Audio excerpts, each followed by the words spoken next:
Santa, I know him. I know him. Aw, well, wishing you the best time of year as well. Hey friends, how are you today? I'm just working on one of my favorite traditions this time of year, and that is writing my own personal Christmas cards to send to friends and family. Now, it's a good way to let them know what you've done all year. I know there's other things like texting and Facebook, but there's something special about receiving a letter in the mail.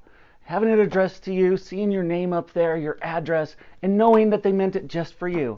Not just a quick thought. People have to put some thought into writing these cards. So, something that I recommend you do, and maybe do it with a friend. Write a nice little card to a friend, give it to them, helps them feel special this time of year. But I know what you're really here for today. You're here to go on to the next chapter of David Walliams' Ice Monster. We are today on chapters 11 and 12. So, let's get started. Now remember, at the end, you're going to have to use complete sentences to answer. So, pay attention to the story, listen, and let's get started. All right, chapter 11, Human Net. Ha ha! The crowd outside the Natural History Museum all laughed when the little urchin was revealed hiding behind the air.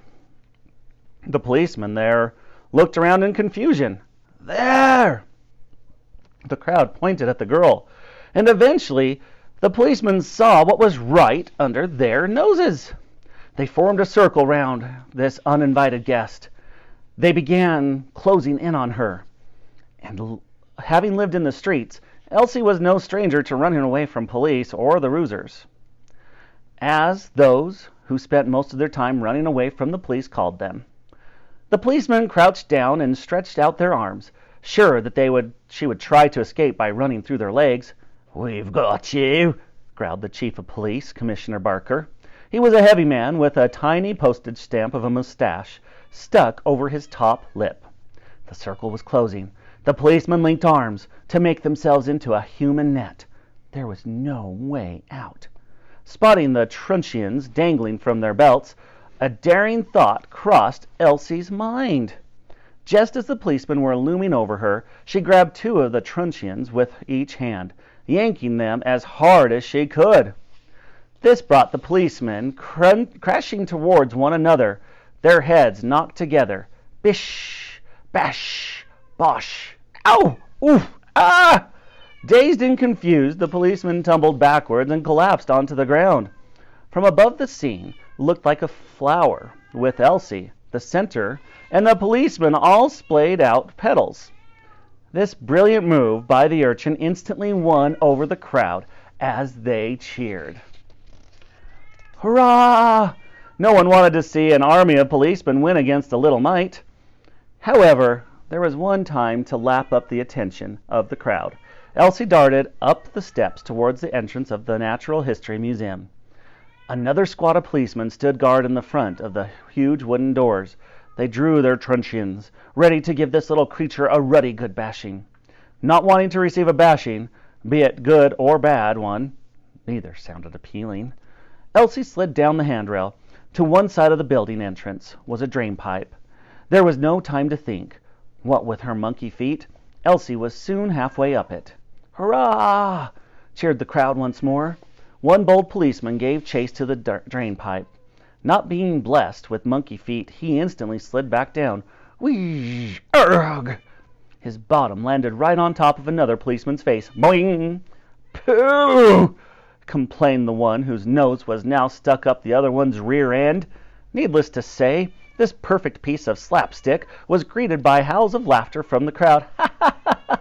After her, you fools! Barked Barker. Right away, Commissioner, sir, said one. Form a ladder, ordered the commissioner. How are we going to do that? Heaviest at the bottom. That's very kind of you, sir. Barker fumed. His tiny mustache twitched. I am not part of the ladder. I am in charge. Now the heaviest at the bottom, and the next heaviest, then the next, and so on and so on. The policemen all started arguing among themselves. No one wanted to be the bottom. I'm the lightest. No, I'm the lightest. You're the heaviest by far. I've lost weight. You still look fat. I've just got a round face. "She's getting away!" thundered Barker. The girl was nearing the top of the drain pipe. The commissioner took charge of his human ladder quickly, ordering who went where. Soon the policemen were reluctantly climbing on top of one another. Needless to say, this amateur acrobatics act immediately came crashing to the ground. "Oh, ouch! Ugh! Eek! Help! Someone's trodden me on my bits!" The crowd whooped and cheered at this brilliant piece of entertainment. Hurrah! By this time, Elsie had reached the roof of the museum. She took a moment to acknowledge her adoring audience and gave them a little bow. The crowd burst into wild applause. "Yes, she's done it! Go, go, go!" The little girl hurried over the sloping roofs to the far side of the building, her monkey feet gripping the lead. For a moment, looking over the rooftops of London, she felt immortal. However, when a tile slipped from under her, she suddenly felt distinctly mortal. Crunch! The tile exploded onto the ground. Instantly, Elsie slammed down onto the roof, thud, and began sliding down at speed. Ah! The girl rolled over in a desperate attempt to grab onto the roof. Just as she was about to fly off, she managed to hook her fingers round the guttering. However, Elsie was going too fast. She swung forward, her fingers unhooked, and she felt herself hurtling through the air. No! Saber-toothed teeth. Chapter 12. Elsie flew forward and burst through a stained-glass window. Shatter! She rolled down some stone steps before landing on top of the glass cabinet that housed the skeleton of a saber-toothed tiger. Thud! Elsie came down with such force that the sheet of glass on which she landed began to crack. Crunch! After a shaft of lightning splintering through the sky, the crack shot across the glass. Bing! In a split second, the glass panel on top of the cabinet misted over as it became 1,000 tiny pieces. Elsie knew exactly what was going to happen next, but was powerless to stop it. She gulped. The glass crumbled beneath her, and Elsie fell off the cabinet, landing on the back of the saber-toothed tiger. Crunch! Oh! Now the girl was trapped inside the glass cabinet. With all the noise from the window smashing, she was sure to have drawn attention to herself.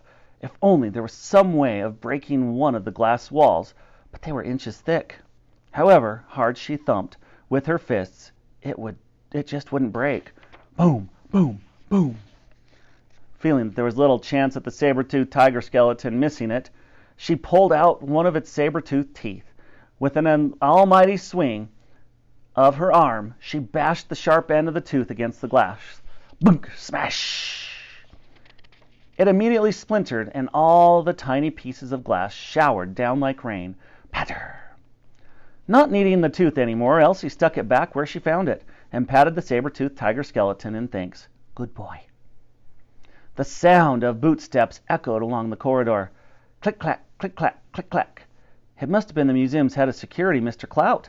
Elsie knew she had to make a run for it. Having no shoes on her feet, she carefully stepped over the pieces of broken glass and charged off down the corridor, staying close to the walls and keeping out of light, something she had learned from the rats at the orphanage. She found a balcony overlooking the main hall. From the top floor of the museum, Elsie looked down at the historic scene. All right, my friends, that does it for today's chapters. Now, remember, we've been working on doing complete sentences. So, to do those, Kona here can tell you that you must start with a capital and you must end with a period, but you also must make it sound like it makes sense. You wouldn't just use a pronoun like because he went there. Okay, he being the pronoun, right? You would use because Elsie went here, this is what happened to her at the museum. Okay, complete sentences. So let's see if you remember. Really quick, you will answer each and every one of these questions with, heard a couple, let's try that again. You will answer these questions with